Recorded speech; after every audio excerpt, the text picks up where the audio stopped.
মধ্যে একত্রিত হয়েছি রবীন্দ্র জয়ন্তী।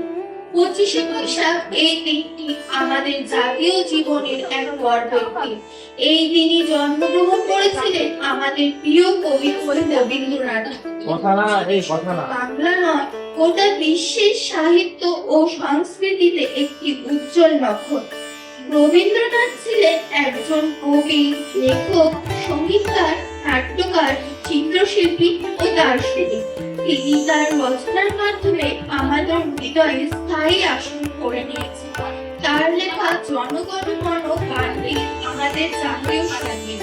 রবীন্দ্রনাথের গান, কবিতা, নাটক আমাদের জীবনের দিব্যি আশ্রয় হয়ে থাকে। ভালোবাসা, প্রকৃতি, মানবিকতা তার রচনার মূল উপজীব। তিনি শান্তিনিকেতন প্রতিষ্ঠা করে শিক্ষার ক্ষেত্র এক নতুন দিগন্তের সূচনা করেছেন। আজকের এই দিনটি শুধুমাত্র একটি জন্মদিন নয়, এটি আমাদের সংস্কৃতি ও চেতনাকে স্মরণ করার দিন।